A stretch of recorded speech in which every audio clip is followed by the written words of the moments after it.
지은은 낡은 기차에서 조심스레 내렸다. 경주의 외곽, 산책하듯 느릿한 시간만이 흐르는 조용한 마을. 그녀가 앞으로 지내게 될 시댁은 그 마을 가장 깊은 골목 안, 오래된 한옥이었다.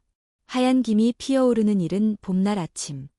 그녀는 작은 여행 가방 하나와 남편의 부탁만으로 이곳에 오게 되었다. 남편 민재는 대기업 본사에서 바쁜 프로젝트를 맡고 있어 앞으로 몇 개월은 서울을 떠나기 어려운 상황이었다. 아버지 건강이 좀 걱정돼서 말이야. 혼자 계신 것도 그렇고 당신이 조금만 도와드릴 수 있을까? 그 말에 지은은 아무 말도 하지 않았다. 민재와의 결혼 생활은 겉보기엔 안정적이었다. 하지만 안쪽으로는 침묵과 무심함이 쌓여가는 중이었다. 마음속엔 늘 무언가 빠져있는 듯한 허전함이 있었다. 한옥의 대문은 오래된 나무로 되어 있었고 살짝 기울어져 있었다. 문을 밀고 들어서자 마당 너머로 검소한 기품이 느껴지는 건물이 보였다. 나무 기둥과 문살 사이로 바람이 스치고 작은 바람종이 소리를 냈다. 그곳에서 기다리고 있던 남자는 그녀의 시아버지 서구였다. 전직 국문학 교수로 대학교에서 은퇴한 지 5년이 넘은 이였다. 그는 말이 적었고 감정 표현에 인색했다는 소문을 듣고 있었다. 왔는가? 짧은 인사였다. 고개를 깊게 숙여 인사하는 지은을 향해 그는 가볍게 고개를 끄덕였다. 그 외엔 아무 말도 없었다. 두 사람은 마치 서로의 존재를 조심스레 확인하려는 듯 불필요한 감정 표현을 피했다. 첫날 밤, 지은은 작은 다다미 방에서 짐을 풀었다. 창밖엔 매화가 흐드러지게 피어 있었다. 봄이었지만 한기는 아직 남아 있었고 방 안의 공기는 습기와 먼지가 뒤섞여 있었다. 그녀는 조용히 앉아 서울에서 가져온 책 한 권을 폈다. 몇 줄을 읽었지만 문장이 마음속으로 들어오지 않았다. 그때 복도 너머에서 낮고 천천한 걸음소리가 들려왔다. 문 옆을 지나가는 소리였다. 지은은 불현듯 이 집의 시간이 다르게 흐른다는 것을 느꼈다. 바쁜 도시에서의 삶과는 전혀 다른 리듬이었다. 다음 날 아침, 지은은 이른 시간에 일어나 부엌으로 향했다. 조용히 된장을 풀고 미역국을 끓였다. 사발에 밥을 담고 나물 몇 가지를 차렸다. 그녀는 최대한 정중하게, 그러나 과하지 않게 상을 차렸다. 식탁에 마주 앉은 서구는 별다른 말 없이 조용히 식사를 시작했다. 젓가락 소리만이 조용히 울렸다. 국맛이 괜찮습니다. 처음 듣는 그의 칭찬이었다. 짧고 담백한 말 한마디가 지은의 손끝을 덜 떨리게 만들었다. 그날 오후, 서구는 작은 책방에서 혼자 책을 읽고 있었다. 지은은 마루를 쓸고 먼지를 털며 한옥의 구석구석을 익혀갔다. 찬장엔 그의 아내, 그러니까 지은의 시어머니가 생전에 쓰던 그릇들이 정갈하게 정리되어 있었다. 그녀는 조심스럽게 작은 차잔 하나를 꺼내어 손에 들었다. 차잔의 가장자리에는 미세한 금이 가 있었다. 깨지지 않은 채로 남아있는 그 상처가 이상하게도 지은의 마음을 울렸다. 저녁 무렵 두 사람은 마당을 사이에 두고 서로 다른 공간에 있었다. 서구는 문을 열어놓고 낮은 탁자에 앉아 있었고 지은은 작은 화분에 물을 주고 있었다. 서울은 바쁘겠지. 그의 말은 질문이라기보다는 독백에 가까웠다. 지은은 잠시 멈칫하다가 고개를 살짝 끄덕였다. 네, 너무 바빠서 마음 둘 곳이 없습니다. 이 집은 마음 둘 곳이 많지. 그 말은 어쩐지 의외였다. 따뜻하지는 않지만 묘하게 위로가 담긴 말투였다. 지은은 그날 밤 일기를 썼다. 이 집은 조용하다. 하지만 그 조용함이 두렵지는 않다. 내가 아직 무슨 마음인지 잘 모르겠지만 이 집의 벽 사이에 바람처럼 스며들고 싶다. 며칠이 흘렀다. 서구와 지은은 말수가 많지는 않았지만 아침과 저녁에 함께 식사를 하고 때때로 마당을 가꾸는 시간을 공유했다. 어느 날 서구가 문득 이렇게 말했다. 차 한 잔 할까요? 지은은 놀랐다. 이틀 전까지만 해도 말을 아끼던 사람이 먼저 말을 걸다니. 하지만 그녀는 아무렇지 않은 듯 고개를 끄덕였다. 작은 찻잔 2개, 녹차의 향, 기와 지붕에 떨어지는 햇살. 그날 둘 사이엔 특별한 말은 없었지만 묘하게 따뜻한 공기가 감돌았다. 그것은 아무도 방해하지 않는 고요함 속에서만 피어나는 신뢰의 시작이었다. 봄비가 조용히 내리는 오후였다. 지은은 마루에 앉아 젖은 마당을 바라보고 있었다. 비는 조용히 지붕을 타고 흐르고 한옥의 처마 끝에서 똑똑 떨어지는 물방울 소리가 집안을 감쌌다. 서구는 여느 때처럼 작은 서재에 앉아 책을 읽고 있었다. 책장은 반쯤 열린 채였고 안쪽에서 은은한 종이 냄새가 풍겨나왔다. 그 향기는 시간이 만들어낸 것이었다. 단단하고도 부드러운 기억의 냄새. 지은은 책장을 지나가다 문틈으로 그의 모습을 보았다. 안경 너머로 책을 읽는 그의 눈은 집중력에 가득 차 있었고 손끝은 페이지를 조심스럽게 넘기고 있었다. 그 순간 그녀는 그가 단순히 무뚝뚝한 사람이 아니라 내면의 소리를 귀 기울여 듣는 사람이라는 걸 느꼈다. 그날 저녁 두 사람은 평소보다 늦게 식사를 마쳤다. 식사 후 마루에 나란히 앉아 조용히 차를 마시는 시간이 이어졌다. 교수님은, 아니, 아버님은 어떤 과목을 가르치셨나요? 지은이 조심스레 물었다. 서구는 잠시 생각하다가 대답했다. 고전문화. 조선 후기의 시가와 산문을 주로 다뤘지. 그럼 한시 같은 것도. 물론. 다산 정약용, 박재가, 김정희. 다들 말이 적었지만 그 글엔 세상이 있었지. 지은은 그 말을 곱씹었다. 말이 적지만 글 안에 세상이 있다는 말. 자신도 그러고 싶은 순간들이 있었다. 아버님은 왜 그만두셨어요? 몸이 따라주지 않았고 마음도 지쳤네. 학생들에게 지식을 나누는 건 즐거웠지만 어느 순간부터 말이 공허하게 느껴졌어. 공허한 말. 그 말에 지은의 눈빛이 어딘가 흔들렸다. 저도 그런 느낌을 받은 적이 있어요. 서울에 있을 때는 매일 대화했지만 그 말들이 제 마음을 지나치기만 하는 것 같았어요. 서구는 지은을 향해 처음으로 오래 시선을 두었다. 사람은 말을 한다고 서로를 이해하는 건 아니지. 오히려 침묵 속에서 서로를 바라볼 수 있는 시간이 더 진실할 때가 있어. 그 말에 지은의 손이 가볍게 떨렸다. 그녀는 자신이 여전히 누군가에게 말을 걸고 있다는 감각을 잊고 살았다는 것을 깨달았다. 서구는 다시 차를 한 모금 마셨다. 차의 향이 젖은 마당과 섞여 조용한 밤을 감싸고 있었다. 당신은 좋은 사람 같네. 예상치 못한 말이었다. 그는 눈을 떼지 않고 덧붙였다. 좋은 사람은 말보다 눈빛이 정직하지. 그리고 당신은 자주 눈을 피하지 않으려고 하더군. 지은은 숨을 고르듯 천천히 미소를 지었다. 그것은 위로였고 이해였으며 또 어쩌면 오래된 동지의 마음처럼 느껴졌다. 그날 밤 지은은 자신의 방으로 돌아와 오래도록 불을 끄지 않았다. 베개 옆엔 시어머니가 남긴 옛날 앨범이 놓여 있었고 한 장씩 넘기며 흑백의 얼굴을 바라보았다. 시어머니는 웃고 있었지만 어디선가 그녀와 닮은 고요함이 느껴졌다. 남편 민재의 어린 시절도 그 안에 있었다. 작은 얼굴, 껴안은 책가방, 그리고 그 옆에 늘 함께 찍힌 서구의 젊은 얼굴. 지은은 일기를 펼쳤다. 그는 말수가 적지만 말보다 깊은 것을 주는 사람이다. 나는 그와 대화하며 오래 잊고 있던 나의 감정들을 조금씩 꺼내고 있다. 아직 이 감정이 무엇인지는 알 수 없다. 하지만 적어도 이곳에서 나는 사람답게 살아가고 있다는 느낌을 받고 있다. 창밖에는 비가 여전히 내리고 있었다. 그 비는 그녀의 고요한 마음에 닿아 천천히 새싹을 틔우고 있었다. 어느 날 오후 하늘은 잿빛으로 물들어 있었다. 봄비가 그친 뒤였지만 햇살은 아직 돌아오지 않았다. 지은은 마당의 장독대를 닦고 있었다. 빗물에 묻은 먼지를 천으로 조심스럽게 닦아내며 생각에 잠긴 채 손을 움직였다. 그날따라 서구는 서재에서 나오지 않고 있었다. 아침 식사 후부터 그는 문을 닫고 묵묵히 책상 앞에 앉아 있었다. 지은은 그가 자주 쓰는 작은 찻잔이 부엌 선반에 놓여 있는 것을 보고 조용히 차를 우려 서재 앞에 놓았다. 노크를 하자 안에서 대답이 없었다. 그러나 그녀는 문 앞에 차를 내려놓고 작게 말했다. 차, 두고 갑니다. 돌아서려는 순간 문이 천천히 열렸다. 서구는 안경을 벗고 있었다. 눈가엔 피로가 내려앉아 있었고 손에는 오래된 사진 한 장이 들려 있었다. 들어올래요? 지은은 잠시 멈칫하다가 고개를 끄덕이며 방 안으로 들어섰다. 방 안엔 책과 필기지, 낡은 사진들이 놓여 있었고 가운데 작은 난로가 아직 따뜻한 온기를 품고 있었다. 서구는 사진을 책상 위에 내려놓았다. 사진 속에는 젊은 여자가 웃고 있었다.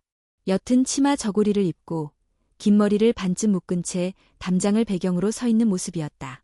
아내입니다. 지훈 어머니. 지은은 고개를 숙였다. 그의 목소리는 부드럽지만 멀리서 울려오는 듯했다. 이 집을 처음 지었을 때 찍은 사진이에요. 그녀는 늘 말이 없었지만 무언가를 잃을까 봐 두려워하는 눈을 하고 있었죠. 지은은 조용히 그의 말을 들었다. 결혼 후 나는 오직 일에 몰두했어요. 강의, 원고, 연구. 시간은 늘 부족했고 그녀와 나누는 말은 점점 줄어들었죠. 그녀는 불평하지 않았습니다. 하지만 조용히 멀어져 갔어요. 서구는 천천히 차를 들어 입에 댔다. 따뜻한 증기가 그의 얼굴을 감쌌다. 어느 날 아침에 일어나 보니 그녀는 부엌에서 조용히 식탁을 닦고 있었어요. 나는 아무 말 없이 출근했고 그게 마지막이었죠. 마지막이라뇨? 그날 오후 교통사고가 났습니다. 시장에 다녀오는 길이었다고 하더군요. 작은 오토바이가 골목에서 튀어나왔고 피하려다 넘어진 것이었어요. 병원에 도착했을 땐 이미 늦었죠. 지은은 그가 내뱉는 말의 무게에 숨이 막히는 것 같았다. 그녀가 남긴 마지막 말은 택시에 함께 탄 아주머니가 전해줬어요. 저 사람은 나를 사랑했을까? 라고. 그 말은 방안을 얼어붙게 했다. 지은은 손끝이 저릿해짐을 느꼈다. 그 말이 너무도 익숙했기 때문이었다. 자신도 수없이 마음속으로 되뇌었던 문장이었다. 그녀가 떠난 후 나는 처음으로 집안의 모든 것을 다시 보게 됐습니다. 의자에 남은 체온, 접어둔 수건, 식탁 위에 남은 메모. 그제야 나는 내 말이 얼마나 무의미했는지를 깨달았어요. 지은은 조용히 찻잔을 들었다.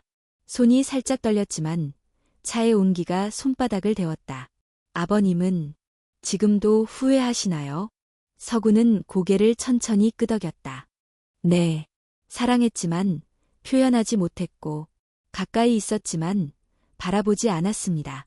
지은은 그 말 속에서 자신을 본 듯한 기분이 들었다.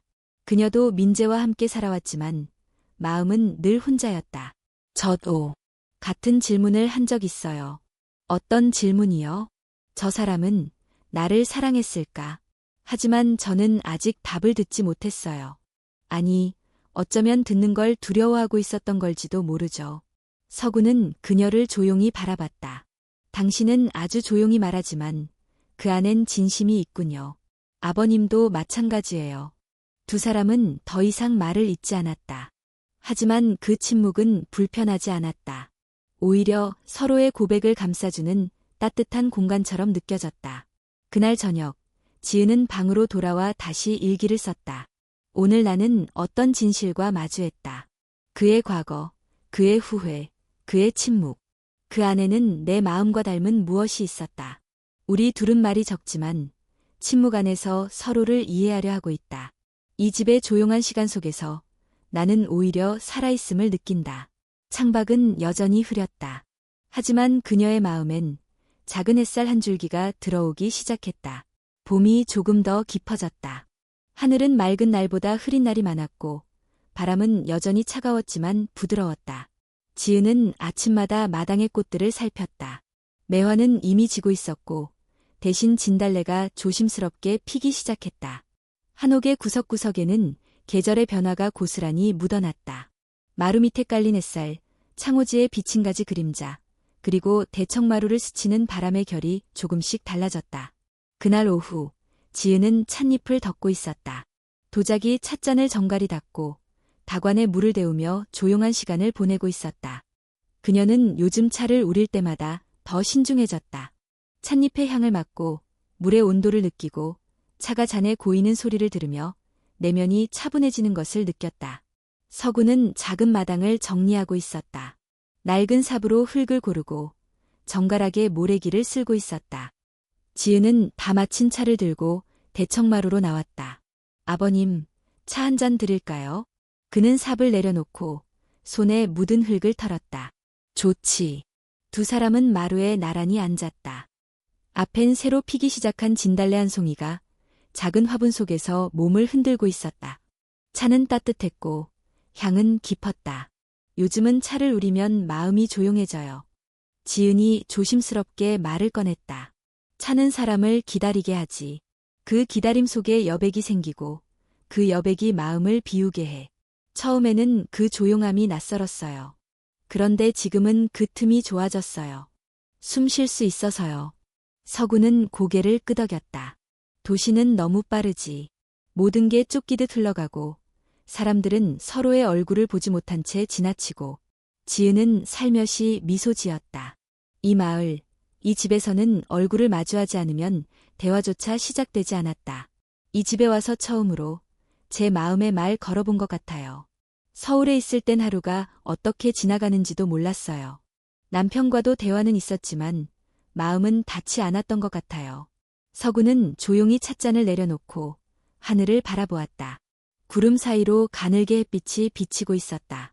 사람과 사람 사이엔 바람 같은 틈이 있어야 해. 그 틈이 없이 너무 가까워지면 오히려 서로를 놓치게 되지. 지은은 그 말을 곱씹었다. 저는 너무 바짝 붙으려 했던 것 같아요. 애쓰고 이해하려 하고 맞추려고 했는데 그러다 보니 제 목소리를 잃어버렸어요. 말보다 더 중요한 건 그 사람의 고요함을 듣는 거야. 당신은 조용한 사람인 것 같지만 마음속에 많은 이야기가 있는 사람이지. 지은은 그 말에 놀란 듯 고개를 들었다. 어떻게 아셨어요? 서구는 미소 없이 말했다. 내가 그런 사람이었으니까. 그날 밤, 지은은 다시 책을 폈다. 한 시인의 시가 눈에 들어왔다. 말하지 않아도 되는 순간이 있었다.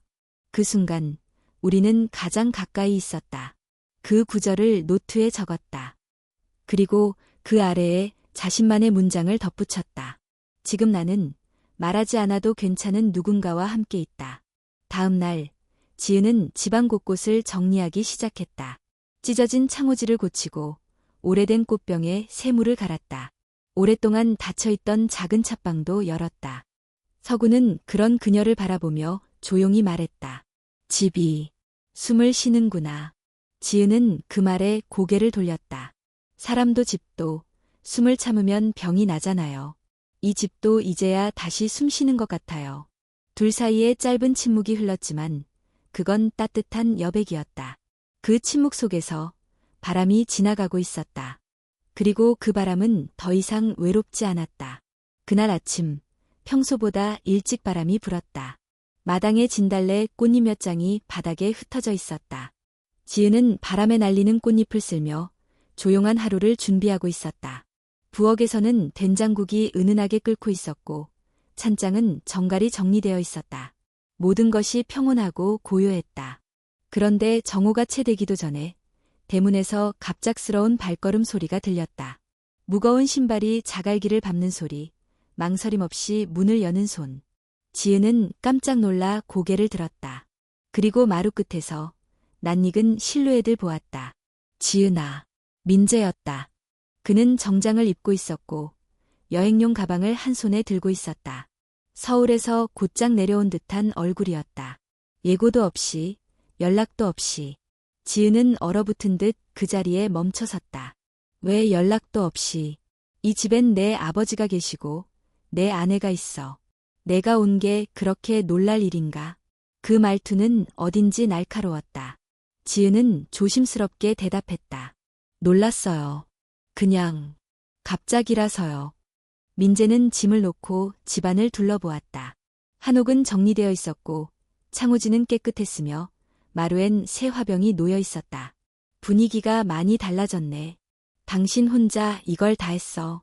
지은은 고개를 끄덕였다. 아버님이 도와주셨어요. 함께 정리했어요. 그 순간 서구가 방에서 나왔다. 두 남자의 시선이 마주쳤다. 왔구나. 예, 아버지.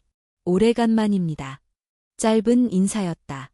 하지만 그 안엔 여러 겹의 감정이 얽혀 있었다. 식사 시간, 세 사람은 한자리에 앉았다. 밥상은 평소보다 더 조심스러웠고 젓가락 소리는 어색할 만큼 조용했다. 민재는 밥을 먹으며 시선을 들지 않았다. 그러다 문득 물었다. 여기 잘 지냈어? 지은은 작게 고개를 끄덕였다. 내 조용하고 정리가 잘 되는 시간이었어요. 정리가 잘 된다. 그 말에 민재는 잠시 미소를 지었지만 그것은 무언가 걸린 듯한 미소였다. 그 말, 참 애매하네. 서구는 조용히 젓가락을 내려놓았다. 민재야, 지은이는 여기서 애썼다. 내가 없는 동안 이 집을 살렸어. 민재는 고개를 들었다. 살렸다는 게 무슨 뜻이에요? 내가 없는 동안 무슨 일이 있었던 겁니까? 그 질문은 칼날 같았다. 지은은 숨이 막혔다. 아무 일도 없었어요. 단지 조용하게 지내왔을 뿐이에요. 민재는 시선을 지은에게 고정한 채 물었다. 당신, 변한 것 같아. 내가 알던 당신은 이렇게까지 단단한 사람이 아니었는데, 단단해진 게 잘못인가요? 지은의 대답은 조용하지만 흔들림 없었다. 그녀는 더 이상 눈을 피하지 않았다. 민재는 숟가락을 내려놓았다. 나는 당신을 여기에 맡기고 일로 도망친 걸지도 몰라. 그게 편했으니까.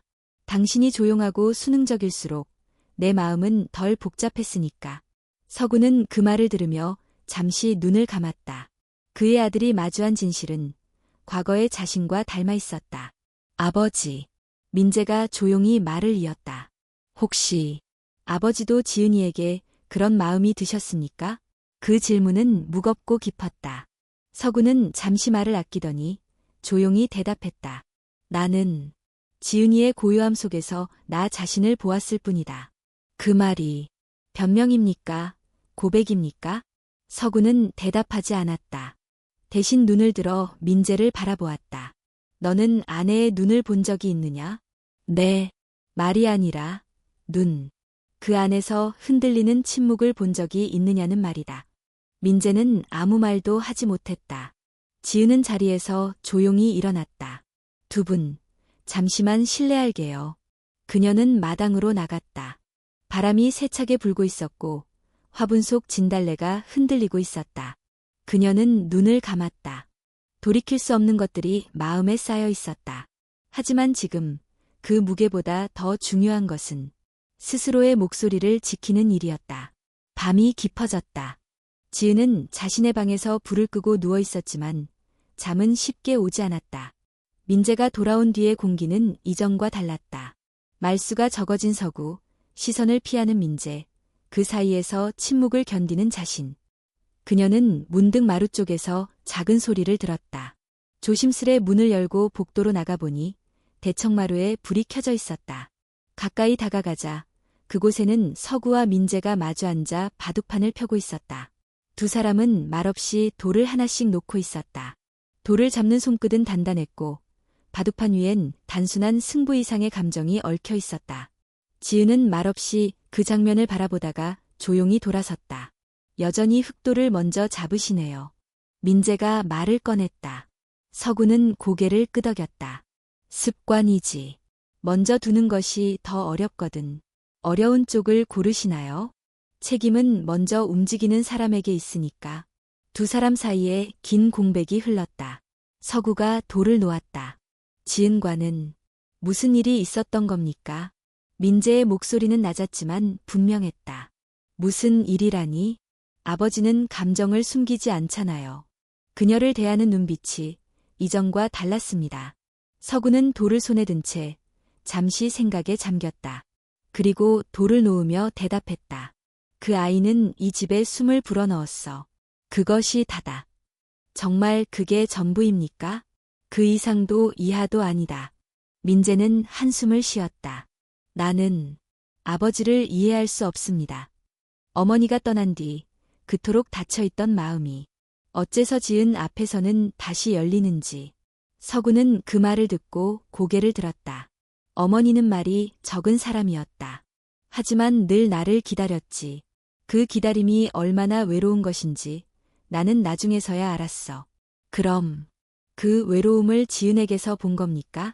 어쩌면 나는 나의 젊은 날을 그 아이의 눈에서 본 것 같다. 민재는 차갑게 말했다. 그건 감정이죠. 연민이 아니라 감정. 서구는 고개를 끄덕였다. 감정이란 건 금지할 수 있는 게 아니야. 하지만 그 감정에 책임을 묻는 건 또 또 다른 이야기지. 민재는 고개를 숙였다. 그의 손은 바둑돌 위에서 멈췄다. 나는 지은을 소중히 여긴다고 생각했어요.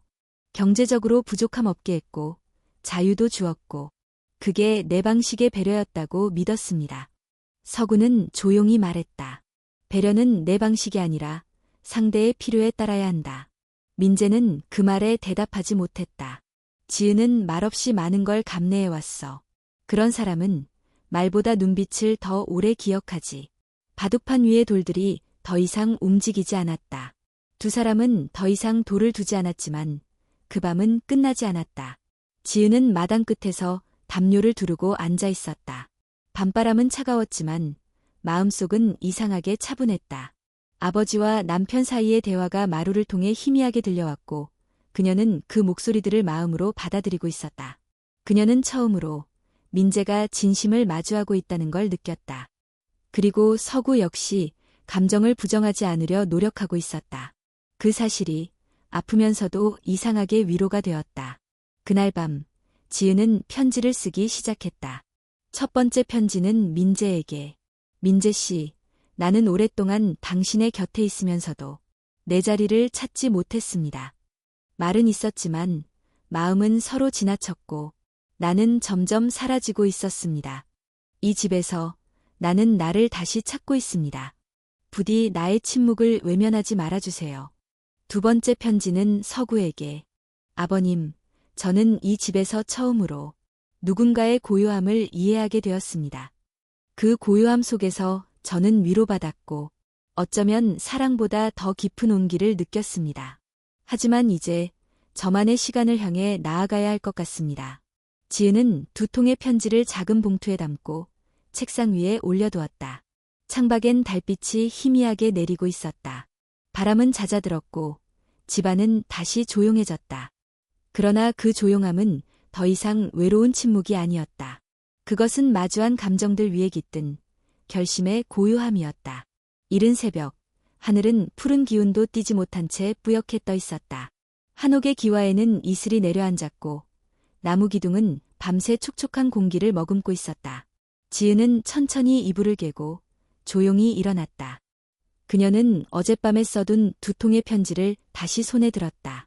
손끝이 약간 떨리고 있었지만 마음은 이상하게 평온했다. 짐은 간소했다.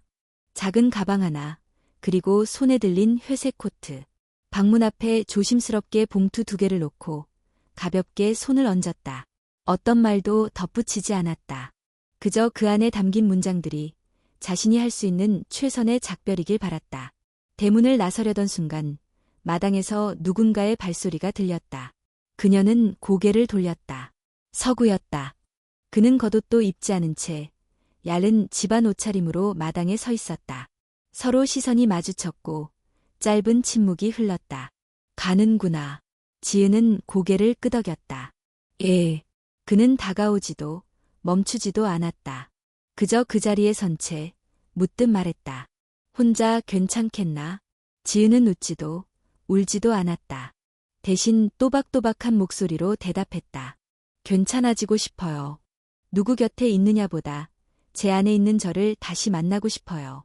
서구는 조용히 고개를 숙였다. 이 집에 머문 시간이 너에게 짐이 아니었으면 좋겠다. 그건 아닙니다. 이곳에서 저는 제 안의 목소리를 들을 수 있었어요. 그건 어디에서도 받지 못한 선물이었어요. 그는 한 걸음 앞으로 다가왔다. 그리고 가볍게 그녀의 어깨를 감쌌다. 어색하지 않은, 하지만 오래 준비된 듯한 포옹이었다. 고맙다. 그는 그렇게 말했다. 지은은 눈을 감았다. 그 순간 모든 소음이 사라지고 심장 박동만이 천천히 울리고 있었다. 그녀는 천천히 몸을 떼며 말했다. 아버님도 잘 지내셔야 해요. 이제는 말 없는 슬픔보다 말 없는 평안을 가지셨으면 좋겠어요. 서구는 아무 말 없이 고개를 끄덕였다. 그의 눈가엔 작지만 확실한 흔들림이 있었다. 지은은 마지막으로 집을 돌아보았다. 마당의 돌길, 대청마루, 처마 끝의 바람, 그리고 서 있는 서구. 그 모든 것이 고요했지만 그녀의 가슴 속엔 수많은 장면이 울리고 있었다. 지은은 터미널로 향했다. 버스 출발까지는 1시간이 남아 있었다. 그녀는 작은 카페에 들어가 따뜻한 유자차를 시켰다. 창가 자리에 앉아 가방에서 수첩을 꺼냈다. 그 수첩은 이 집에 온 날부터 써온 일기장이었다. 페이지를 넘기며 그녀는 문장들을 눈으로 더듬었다. 이 집은 조용하다. 하지만 그 조용함이 두렵지는 않다. 그의 말 한마디가 내 마음 한 조각을 들여다본 것 같다. 나는 말하지 않아도 괜찮은 누군가와 함께 있다. 그 문장들은 지나간 감정이 아니라 여전히 현재로 이어진 마음이었다. 그녀는 마지막 페이지에 이렇게 적었다. 나는 지금 떠난다. 하지만 어디로 가는지는 중요하지 않다. 나는 이제 내 목소리를 듣고 따라갈 수 있게 되었기 때문이다. 버스가 도착했고 지은은 조용히 일어났다. 그 시각 민재는 혼자 대청마루에 앉아 있었다. 햇살은 서서히 창호지를 뚫고 들어오고 있었고 바람은 어제보다 한결 가벼웠다. 그는 지은의 편지를 열어 읽고 있었다. 처음에는 놀람, 그 다음은 침묵, 그리고 마지막은 천천한 한숨. 그는 자신의 손등을 바라보다가 조용히 일어섰다. 작은 찻잔에 물을 붓고 생전 처음으로 차를 우리기 시작했다. 서구는 책방에서 편지를 읽고 있었다. 지은이 남긴 짧은 문장들이 그에게 오래도록 머물렀다. 아버님, 저는 이 집에서 처음으로 누군가의 고요함을 이해하게 되었습니다. 그는 창밖을 보았다. 하얀 매화의 마지막 잎이 떨어지고 있었다. 그는 문을 닫고 책상 앞에 앉았다. 오래 꺼내지 않았던 원고지를 꺼내 펜을 들었다. 첫 문장은 망설임 없이 적혔다. 침묵은 늘 무거운 감정으로 오해받는다. 그러나 어떤 침묵은 말보다 많은 것을 품고 있다. 그는 잠시 멈춰 다시 문장을 바라보았다. 그리고 다음 줄을 이어 적었다. 그녀는 조용히 왔다가 조용히 떠났다. 하지만 그 여운은 지금도 내 안에서 살아 숨쉰다. 지은은 바닷가 마을에 도착했다. 서울이나 경주와는 전혀 다른 공기였다. 짠바람, 낡은 지붕들, 그리고 매일 아침 파도 소리에 깨어나는 일상. 그녀는 마을의 작은 도서관에서 일하게 되었다. 아이들에게 책을 읽어주고 낡은 책장을 정리하고 때때로 글쓰기 수업을 도왔다. 그곳엔 말보다 눈빛이 먼저 오가는 사람들이 있었다. 첫날, 그녀는 오래된 창가에 앉아 아이들에게 해님 달님을 읽어주었다. 한 아이가 말했다. 선생님 목소리는 조용해서 좋아요. 바람 같아요. 그 말에 지은은 처음으로 미소를 지었다. 조용한 목소리로도 누군가에게 닿을 수 있다는 걸 이제는 알 것 같았다. 한편 경주의 한옥집, 서구는 매일 아침차를 우리는 습관을 지켜가고 있었다. 그는 예전보다 말을 조금 더 했다. 혼잣말이 많아졌고 바람에게 말을 거는 법을 배웠다. 어느 날 아침, 그는 마당을 정리하다가 진달래 한 그루를 옮겨 심었다. 지은이 돌보던 작은 화분에서 뿌리가 내린 꽃이었다. 그는 조심스럽게 꽃을 심으며 중얼거렸다. 잘 자라라. 그 아이처럼. 그리고는 나무 아래에 작은 표지판을 꽂았다. 지은이 머문 자리. 그 문장은 슬픔이 아니라 기억이었다. 민재는 서울로 돌아가지 않았다. 그는 며칠 더 그 집에 머물렀고 조용히 아버지를 지켜보았다. 처음으로 아버지의 일상 속에 귀를 기울였다. 서구는 민재에게 함께 다시를 정리해보자고 제안했다. 두 사람은 함께 오래된 찻잔들을 닦고 무너진 벽장을 수리했다. 그 시간 속에서 민재는 아버지를 이해하려 노력했고 서구는 아들을 비난하지 않으려 애썼다. 어느 날 밤 두 사람은 다시 바둑판 앞에 마주 앉았다. 아버지, 저는 이제야 조금 알 것 같아요. 사랑은 말이 아니라 기다림이라는 거요. 서구는 고개를 끄덕였다. 사람은 자신이 겪은 외로움만큼 타인을 이해할 수 있지. 그런데 왜 우리는 그렇게 오랫동안 모른 척하며 살아왔을까요? 서구는 천천히 돌을 놓으며 대답했다. 두려웠기 때문이지. 가까이 다가가면 상처가 보이니까. 민재는 말없이 바둑판을 내려다봤다. 지은은 돌아올까요? 그건 우리가 묻기보다 그녀가 대답할 일이지. 그날 밤 지은은 혼자 바닷가를 걷고 있었다. 모래 위에 맨발로 서서 파도 소리를 들었다. 물결은 조용히 다가왔다가 사라졌고 다시 돌아왔다. 그녀는 하늘을 올려다보았다. 별이 드물게 떠 있었고 달은 흐릿했다. 주머니 속에서 낡은 종이 한 장을 꺼냈다. 그건 서구가 손에 쥐어주었던 시구가 적힌 메모였다. 말하지 않아도 되는 순간이 있었다. 그 순간 우리는 가장 가까이 있었다. 그녀는 눈을 감고 천천히 그 문장을 속으로 읊었다. 그 시는 여전히 그녀를 울릴 만큼 조용했고 그 조용함은 이제 그녀에게 무서운 것이 아니었다. 며칠 뒤 마을 도서관에는 새로운 공지가 붙었다. 성인 대상 글쓰기 모임 마음을 쓰다. 지은이 시작한 작은 수업이었다. 그녀는 그 모임에서 이렇게 말했다. 우리 각자는 누구의 딸이자 아들이고 누군가의 연인이자 배우자이며 동시에 한 사람의 인간입니다. 이 수업에서는 그런 나의 목소리를 다시 찾아보려 합니다. 사람들은 고개를 끄덕였다. 그날 밤 그녀는 수업 내용을 정리하며 노트에 한 문장을 적었다. 나는 여전히 조용하지만 더 이상 작지 않다. 봄은 완전히 자리를 잡았다. 경주의 한옥지 마당에는 진달래가 만개했고 마루 끝에는 고양이 한 마리가 햇살을 받으며 졸고 있었다. 서구는 아침차를 마시며 천천히 책장을 넘기고 있었다. 그의 손길은 여전히 조심스러웠지만 눈빛은 예전보다 부드러워졌다. 그는 더 이상 시간을 붙잡으려 하지 않았다. 대신 흘러가는 시간에 몸을 싣고 살아가는 법을 익히고 있었다. 책을 덮고 마당을 내려다보았다. 진달래 아래엔 지은이 머문 자리라 적힌 작은 표지판이 여전히 바람을 맞고 있었다. 그는 오래된 서랍을 열고 하얀 종이 한 장을 꺼냈다. 펜을 들고 천천히 적기 시작했다. 지은에게 너의 부재는 이제 상처가 아니라 배움이 되었다. 나는 내가 떠난 자리에서 처음으로 내 침묵을 돌아보았다. 그리고 깨달았다. 말하지 못했던 것들이 때로는 가장 많은 것을 남긴다는 것을. 그는 편지를 다졌고 서랍 안에 조용히 넣었다. 보내지 않을 편지. 하지만 써야만 했던 편지. 서울의 아파트. 민재는 이삿짐을 정리하고 있었다.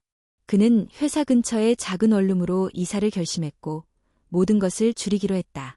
대형 TV 대신 책장을 두었고 바쁜 일정 대신 주말 산책을 선택했다. 지은이 남긴 편지를 책상 옆에 놓아두고 매일 아침 한 문장씩 읽는 습관이 생겼다.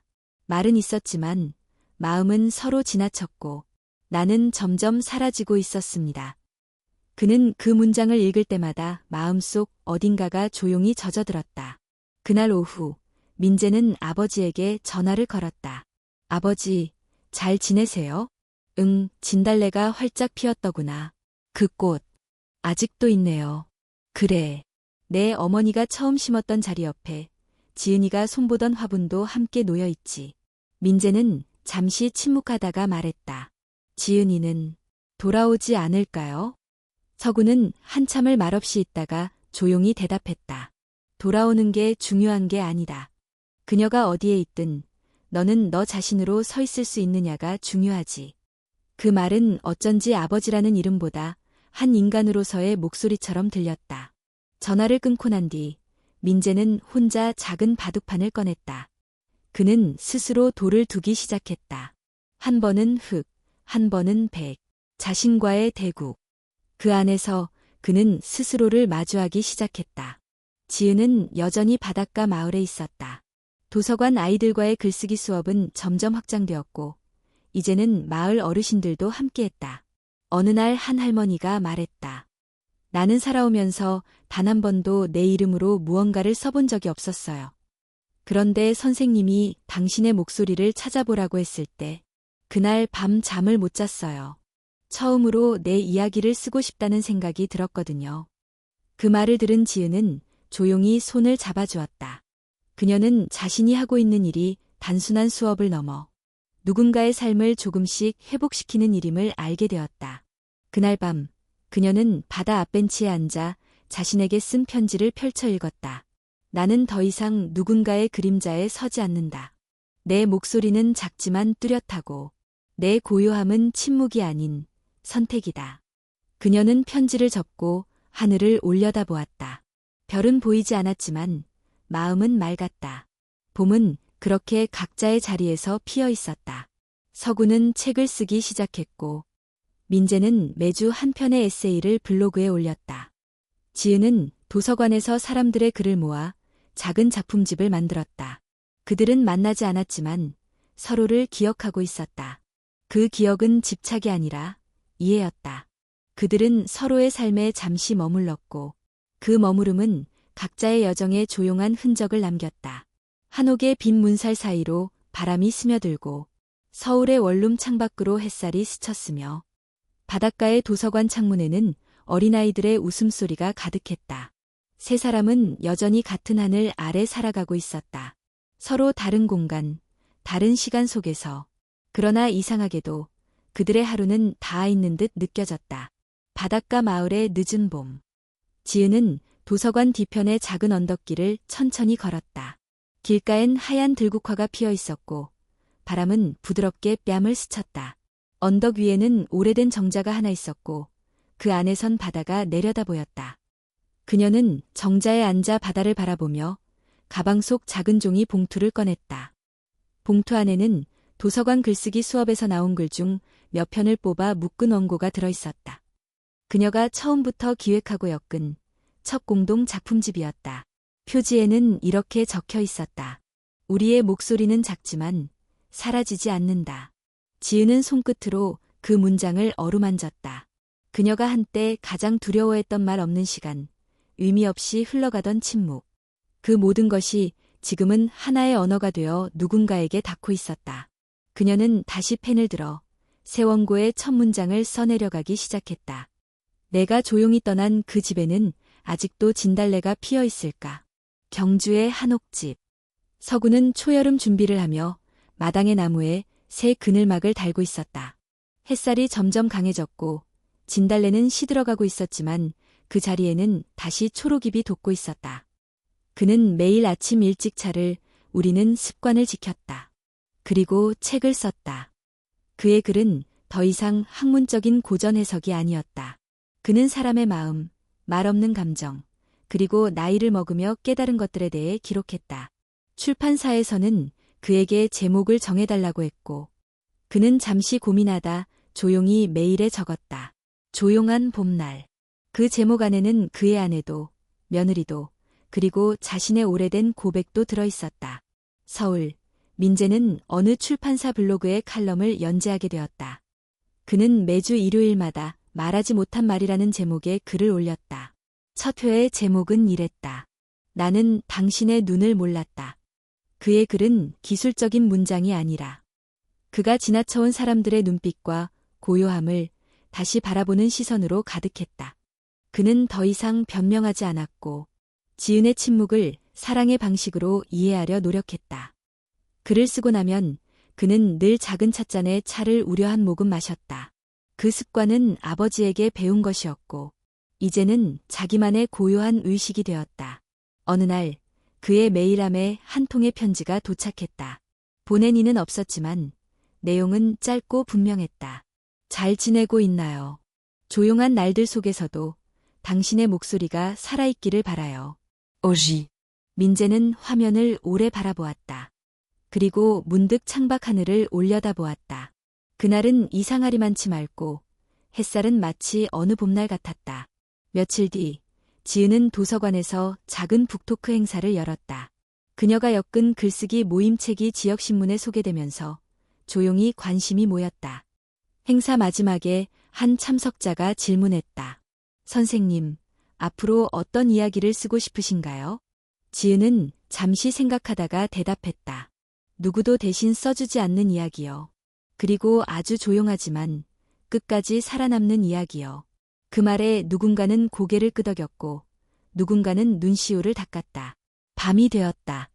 도서관이 모두 문을 닫고 지은은 정리된 책장을 돌아보았다. 그녀는 문을 잠그고 혼자 길을 걸어 집으로 돌아갔다. 하늘엔 별이 떠 있었고 먼 바다에서 희미하게 배의 불빛이 반짝였다. 그녀는 마음속으로 중얼거렸다. 나는 괜찮다. 그리고 이제 괜찮지 않은 날도 괜찮을 수 있다. 그녀는 멈춰서서 바다 쪽을 향해 고개를 숙였다.